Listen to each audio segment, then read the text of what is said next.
Welcome to the Epic Company Culture Podcast, where your host, Josh Sweeney, will give you, the business leaders, HR professionals, and company culture aficionados, the knowledge you need to take your company culture to the next level. Hello, and welcome to the Epic Company Culture Podcast. Before I get started, I'd like to thank Prototype Prime for this amazing podcast space. Today's episode is all about the culture of space. We have Patrick Braswell from Transcend in the podcast room and tell us all about space and culture. Thanks for joining us. Josh, thanks for having me in here. Yeah, man, Transcend is all about space and culture. So what we're known for is helping companies align their culture to their office space that they're in, which typically will increase the productivity and, more importantly, the employee engagement. So it's all about taking data of your existing space, how it's affecting culture and productivity, and then when you're going and looking at new space or even want to retrofit your own space, have that data incorporated into the design to make sure that your employees are both engaged but productive. Yeah, and when we first started talking about this, there's a lot of people talking about space and making the space match their culture, and it's a little more anecdotal. It's something that they do. It's something that they talk about. But what I found unique about you was, and Transcend, is you actually do a little bit of a culture survey ahead of time to the organization to understand more about what the employees are looking for. And you have data points that you're going back to management and saying, here's what people want. Here's what they're asking for. How do we merge the business needs with the employee needs in order to create your next amazing space? So tell us a little bit about the survey, the questions you asked, some of the things you've uncovered.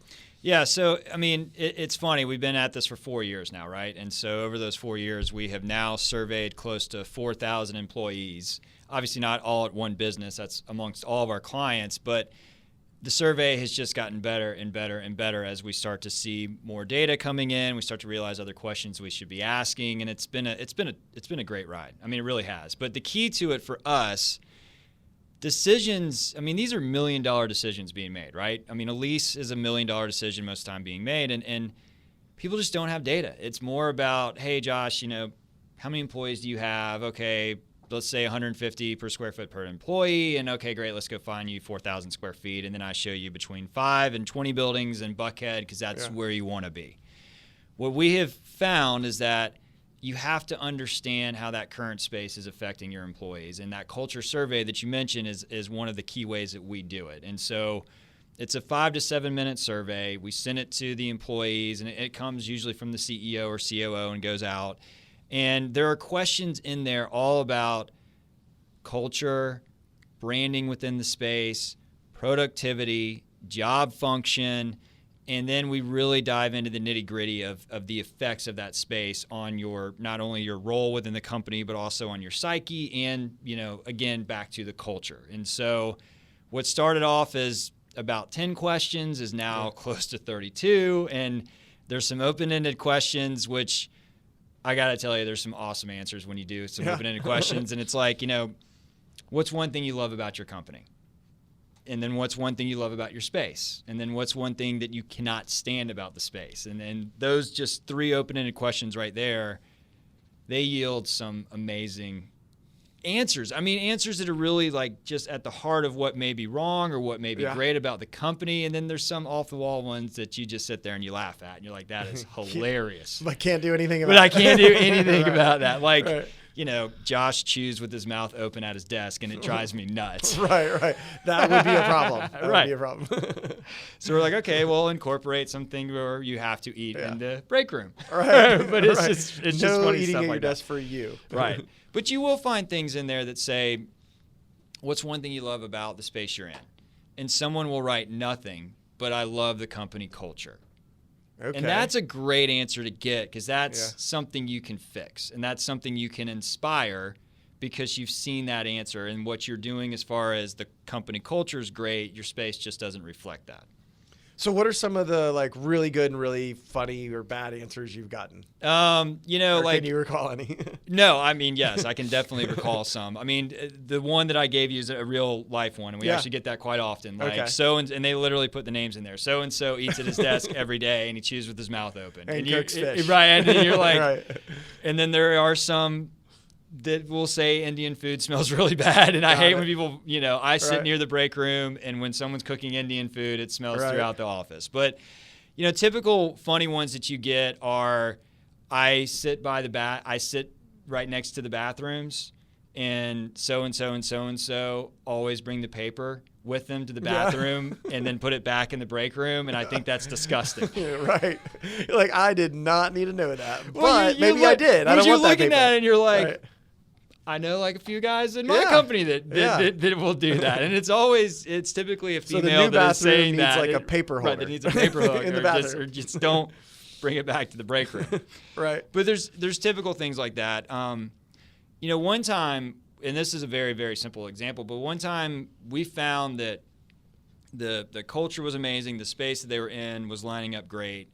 There was just one small problem, and it was the easiest fix in the world.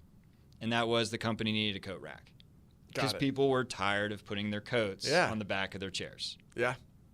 And that was it. Easy fix. I mean, just an easy fix. Yeah. I mean, so there's examples of that, but that's very rare. Usually it's much more in depth and complex than just that. And I'm sure there's regional examples. Like you mentioned the coat rack. When I go travel up north, there's always a coat check somewhere. Oh, yeah. In Atlanta, unless you're going somewhere really nice, I don't often think about checking my coat or have one in a lot of times. Yeah. Or you're just wearing your sport jacket or whatever else it is. But I was in Chicago a few months ago, and it was like, they wanted you to check your coat and check everything before you went in, and there's like this logistics around it. Oh yeah. And I guess that's the same for the company. I never really thought about it, but if you're in an office in the Northeast, you got to have a place to store all this stuff. Oh yeah. I one time had a client in Boston, and I went on a walking tour of Boston in February.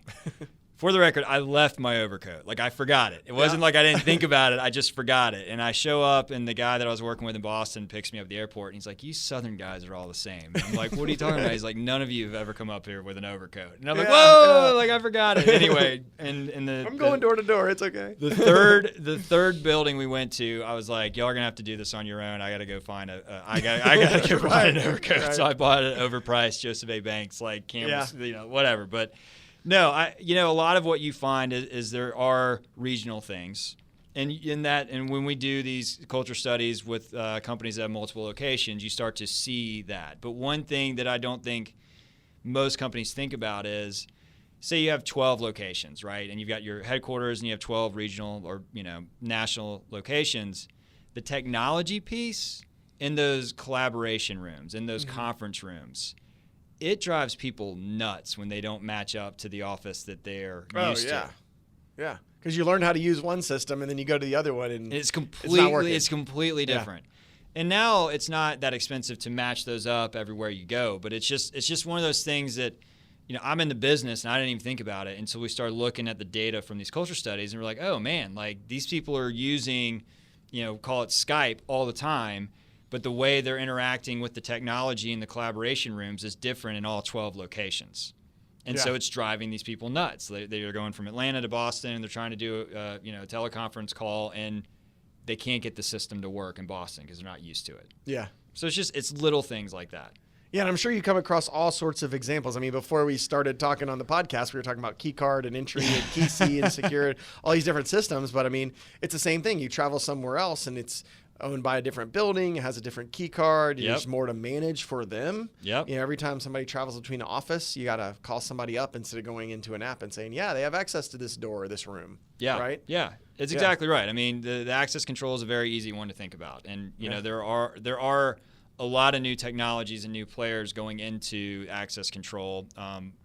We have a IT group within Transcend that helps with the move of the IT. So we're talking about the cabling, the internet, the phones, and the access control. And we have seen that. You've got your fob card in Atlanta, you go to Boston, and it's not going to work. And so you got to have someone come down. But if you had a KeyC, a Secure, an OpenPath, or a Brevo, it's actually tied to your phone. Yeah. And so that security system would allow you to get into whatever space you're in, wherever in the country, based on an app on your phone versus a card that you're carrying around. Yeah, which makes it tremendously easier. I know much easier. One of my first companies was telecom, and we did some keyless, access control systems, and it's like you're setting up a server that sits in the rack somewhere, and somebody's managing that, and it goes down, and it's all cloud based now. You just log into the app, you have the app on the phone. It's beautiful. Yeah. That's funny. Lots of accessibility there. So as far as space is concerned, I've talked about space on this podcast a few times. So you guys do the culture assessment. You understand what people are needing in space. What are some of the surprising trends you've seen? So, what are some numbers that you've shared recently that, you were surprised by? Yeah. So two numbers that we're really big with right now. One came from a Gallup poll, and it leads into the next one. But almost 70% of employees are not engaged at work in the U.S. And that causes about $600 billion a year in lost productivity and revenue for companies, right? I mean, that's a big number. Yeah, definitely. So through the 4,000 interviews surveys that we've done over the last 4 years, one of the questions we ask is on a scale, of 1 to 10, what would you say the space does for inspiring your culture, and does it align? And anyway, long story short, based on that question, we've now seen that 33% of employees feel as though the space aligns with their desired company culture. And that's it. So 33%. Yeah. And that's incredibly low, and it actually lines up with the engagement number too. I mean, at the heart of it, 32% of your employees are engaged, 33% of your employees think that the space that you're in actively inspires the culture that you guys want. And so what we have seen now is that there's a correlation between the two. The way the space is laid out, the way that it inspires culture, affects the engagement so much of a company. And as we have resurveyed our clients in the new spaces that we've put them in, and we don't do it right away because there's always a excitement to the new space, right? Like, oh, we're in a new space, is awesome. But you wait a year and then you start to do it, and we see that both engagement and inspiring of the brand go up, which ultimately leads to a higher productivity. So those are two numbers that we've seen a lot. And I even kind of am scared to bring it up because I don't have enough data yet to say that this is the norm, but we've got a client now that's got a significant number of employees, and they're moving out of a WeWork. They want to move out of a WeWork. Mm-hmm. And so we asked them the same question, and when we got the answers back, 92% of their employees felt as though the WeWork reflected or helped reflect the company culture that they wanted in the space that they were in. But on the backside of that, the productivity of those employees was horrible. I mean, it was closer to the 30% mark of the previous one. So there's almost a flip that the WeWorks are inspiring, they're cool space. I think what they do is they give you a sense of community, and they have all these great amenity areas and everything else, but they're a huge distraction from your employees. So I think there's a lot to learn on how they've set up those amenities, how they've given you, different areas to work other than just your cube or your office. But they have distracted from the employees in there because you're in a fishbowl, and there's so many networking events and so many happy hours and all this other stuff. It becomes a big party and you're not productive. So if you can take the common areas of the WeWork and put it into your own space, I think you'll have a home run. And this will be a great case study as we do this more and more. We've moved smaller companies out of WeWorks before, and that's a different case study. This is the first larger company that we're moving out of a WeWork into their own space, and we're really interested to see what the data provides us for that. But just on a very cursory level, it looks like WeWork's done a great job on the common areas, not so much on the productivity side. Yeah, gotcha. Yeah. Well, I mean, I know I've worked from multiple different co-working spaces, and sometimes, you get those serendipitous interactions, which are nice. Yep. And then sometimes you get multiple people that walk up and say hey to you throughout, and it's like, okay, I got to get something done, and you go off on a tangent on a conversation, which is good and bad, right? Yep. I mean, there's good things that can come of it, there's bad things that can come of it, and I think it depends on the role of the person in the organization and a lot of other factors. Yes, it does. Whereas for me, I'm running into other entrepreneurs and other situations I think that can move the needle for the business. Yep. But I could see as a frontline employee, it could be more of a distraction in certain ways if you're just running into other people that are other frontline folks that, it's more casual conversation. Yeah. It's not a new deal, a new opportunity, whatever it might be. Yeah. And I would say, when you ask about trends, really, so if I dive into the trends, open office space is a trend. And I think there is a place for an open office environment. I do feel like it's moving in that, or it has moved in that direction. It's starting to pull back, and I do think there's a combination between the two that can work out. But what we've really found is that most people will say, hey, if you're a millennial, you want open, cool space. If you're Gen X, you want a private office. If you're a baby boomer, you want a corner private office with a scotch in the corner and your own conference table. And we all laugh. We're like, yeah, there's some, generalities to that, and that's probably accurate. But what we have found, again, through the 4,000 surveys that we've done, is it aligns more with your job function than your actual age. So if you're a coder and you're a Gen X coder and you're a millennial coder, you actually want the same type of space because it's about your job function, not your age. Yeah. If you're a salesperson and you're a Gen X salesperson and a millennial salesperson, again, it aligns more to your job function than it does the age of the person. And I think that's something that a lot of companies and people have missed that we have been able to pick up through the data. And then the trend that we're seeing from that is that you design space to the actual job function, but you do it in an open environment with enough private areas for people to get work done. And then you put those private areas in places that are key to that job function.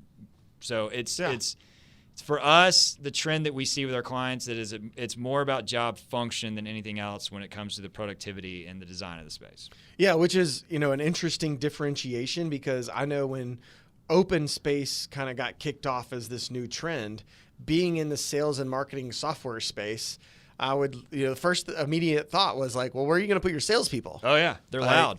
They're on the phone. I don't know how this is going to work. I think it was just by role. It was like based on that role, you can't put them in there with everybody else. This isn't going to work. And then the sound travels. They're like, oh, we're going to put them on this corner. Those other people, I'm like, yeah, but they're on the phone all day, and some of us are loud. Yeah. Me included. I'm one of those too. You don't say, huh, on my phone call. Like, it's very clear. You understand what's going on. So interesting way that works out and how it comes full term. It's really the balance, that you were talking about before. Yeah. There's balance in the space. There's balance in the role. Like, what kind of things are we giving people? Mm-hmm. So are there other trends that are happening? We went from closed off, lots of closed off spaces, to probably the more open space. Now we're pulling back to more role-based space. Yep. Any other trends that you're seeing in office space that seem to be taking over? Yeah. So one thing people ask us a lot is, hey, are footprints getting smaller? Are companies' footprints getting smaller? They're taking less space because more people are, teleworking, or whatever the case may be. We're trying to save money because rents have gone up so much. And the answer to that is no. They're still taking about the same amount of space, but what we're finding is that the designs are different. So then again, if you do it the right way, it goes back to, yes, we may have an open environment, but we're giving you a ton of different areas to collaborate, to get head down work done, that gives you kind of the coffee bar atmosphere as well. Like, these are things that I think are here to stay, in the well-designed spaces that we have done and that we have seen all kind of incorporate that. So you're not going, okay, I need to save money. Rent's gone up so much. I need to cut down the space. So I'm just going to put everyone in an open environment. When you do that, you end up having what we call day two projects, and you come in and you have to build out more closed spaces or phone booths or collaboration areas or whatnot. As far as trends, if we're going to look at it in a micro level here in Atlanta, we are seeing more and more companies pushing towards the city that are coming from suburbs and pushing towards the city, which, I think has been a trend for a while, but it's gotten to the point now where these, like Midtown and Buckhead, the rental rates are so much higher than they once were. I mean, in Buckhead, they've gone up 32% in 5 years. And that's a ton. That's a ton. Right. In Midtown, they've gone up 35 or 36% in 5 years. And they're closing all the free parking down. And they're lots of buildings. Right. And they're closing. Yeah, and the free parking. So rent's going up, free parking's disappearing. They're putting up the, the arms to pay to play, pay to park. And so the trend that has come of that is that the suburb markets are having to figure out ways to have an epicenter. Mm-hmm. I think a really good example is up in Alpharetta, Avalon. Right. It's real. I mean, we have put some great technology companies that are recruiting millennials in Avalon, and they've had zero issues with recruiting. But I think it's because they are in an epicenter that you can get out, walk around, and do what you want to do, and then come back to work. Where we've seen it hurt is when you go into the normal 5-story suburban building and you got to get out and you drive and you go all over the place and you got to come back. It hurts productivity and it hurts the recruitment of what you have.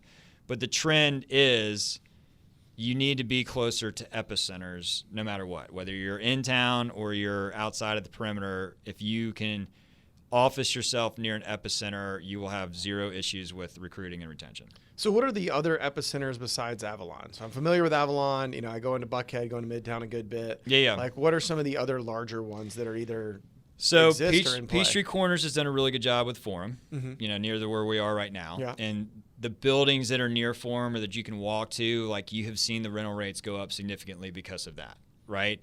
I don't know if you've been to downtown Alpharetta lately. No. It is awesome. Okay. Like it is, again, it's not like a Midtown or Buckhead, but it has a very cool presence. It has a square that you have all this retail around. You have great restaurants that are not Chili's and Applebee's, but are unique to Alpharetta. They're putting in office buildings that are in there as well. We've done a couple of deals up there with technology companies that the CEO lives near Alpharetta, and it's a smaller one, but the employees enjoy just the walkability of it. And so if you haven't been to downtown Alpharetta in a while, it's great. Braswell and Canton Street is another one, and they've got a couple really big developments happening there because, again, of the epicenter. And then even with the Battery now, up in the Cumberland Galleria, that one is probably the most interesting one to me. And the easiest example I can give on what it's done for the office space around there, we had a law firm client that was paying close to $21 a square foot. And that was at the end of their lease. So that thing had been escalating up by 3% over 7 years. When we did their expansion and renewal, and this was right after the Battery happened, it jumped up to almost $29.50 a square foot. So that was an $8 difference. Normally when you have that, people are like, see ya, I cannot stomach paying $8 more a square foot to be in the same space that I'm in.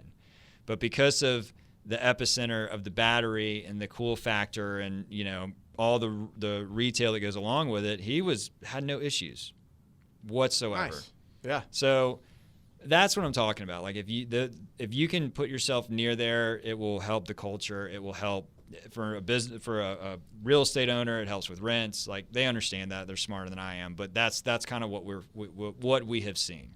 Yeah, so I mean, it's a combination of the space, the different work modes, the role that they play in. We talked about access control and other things that are more efficient now, and then you add in the epicenters, the area that they're in, the walkability. Yeah, I'm in Buckhead a good bit. The Lime and all the scooter companies that litter the streets with scooters, those are there, but they're not in another. You can't go around Gwinnett and find a lot of scooters that are laying around. Right? I didn't really. I mean, besides Peachtree Corners, and I know Gwinnett's trying to build a Forum-like spot as well. Yeah, I think it's Sugarloaf and 85. They're working on a big project there. Yeah.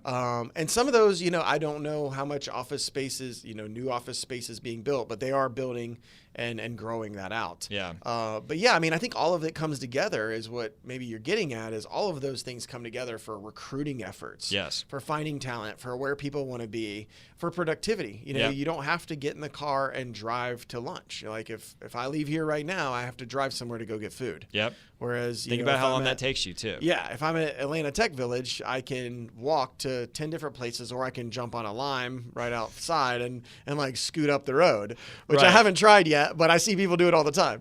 It could be the answer to Atlanta's traffic in town. Seriously, man. Yeah. I mean, if you think about it, a lot of the traffic you have is that we're so used to our cars. Right. You're going to get in your car and you're going to drive 5 minutes, but I can hop on a scooter and scooter there. Yeah.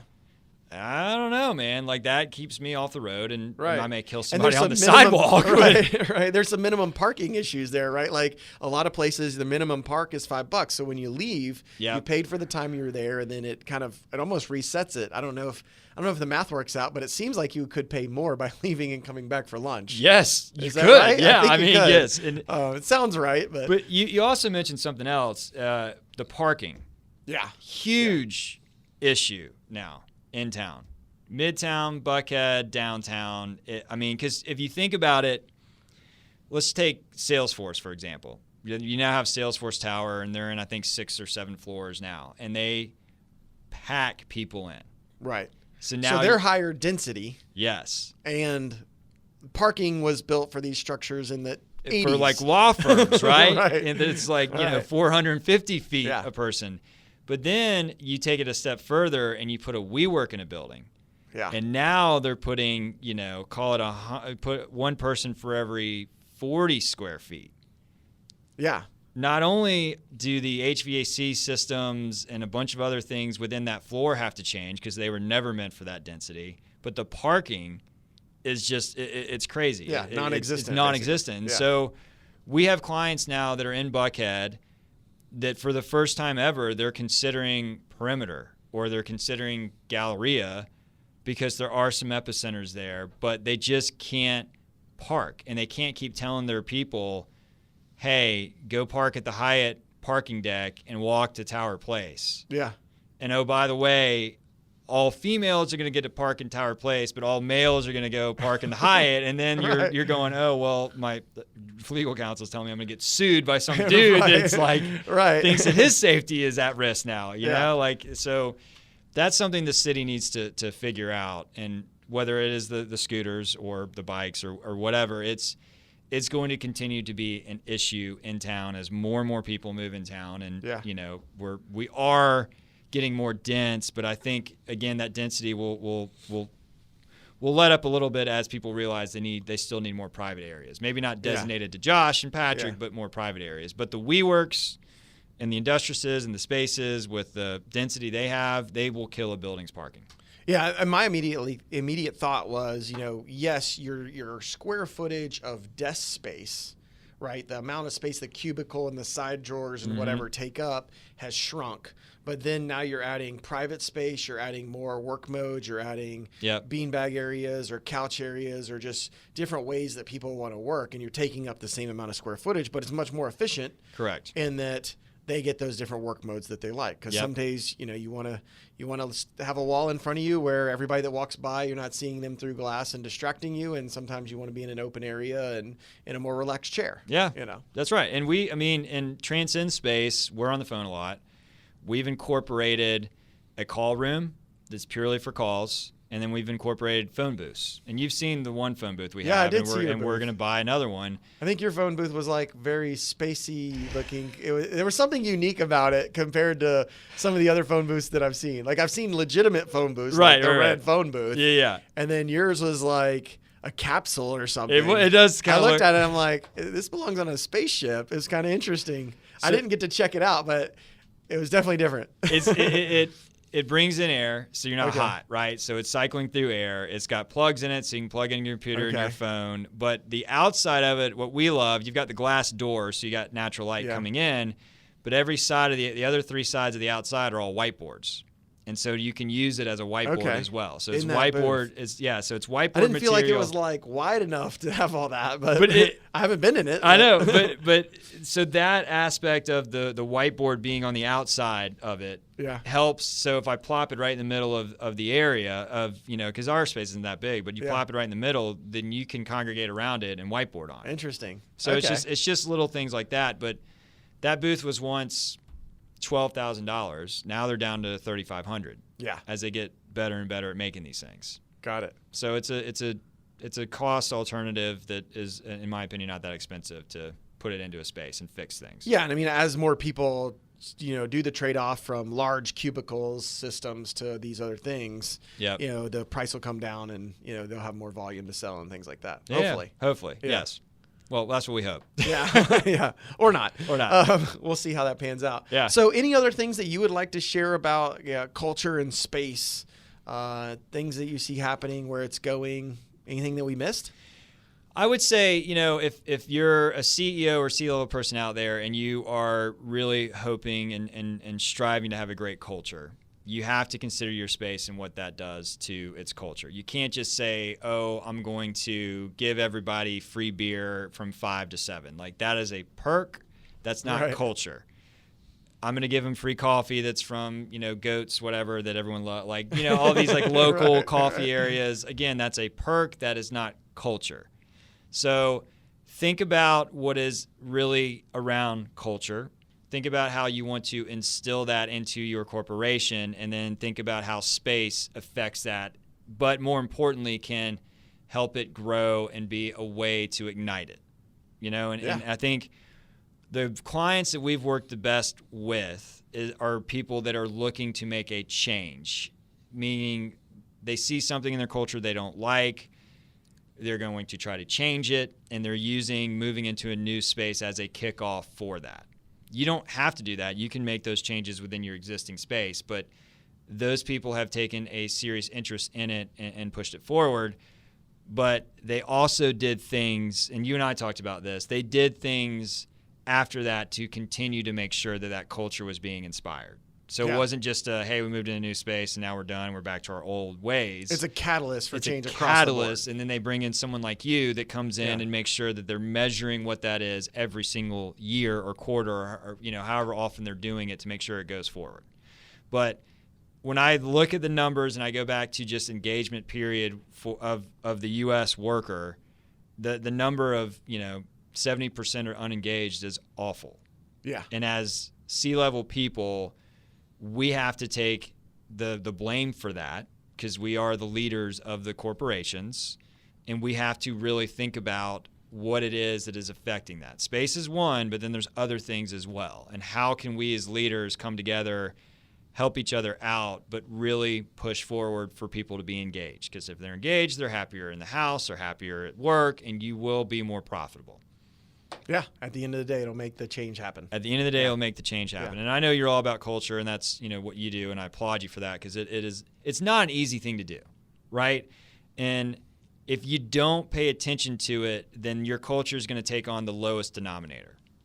Yeah, it just will, because it's the easiest to do. And so, be intentional about it is basically what I'll say. And for me, be intentional about your space, because then Transcend can make money. right. But it has a major impact. But it has a major catalyst impact for change. But at the heart of it, just be intentional about your culture. Yeah. Well, thank you so much for joining us. I appreciate thanks you for having me, man. Yeah, it's been awesome. Have a great day. Thank you. Thank you for tuning in to today's episode of the Epic Company Culture Podcast with Josh Sweeney. If you enjoyed this content, please subscribe on iTunes, SoundCloud, or Stitcher. For additional content and transcripts, visit epicculture.co.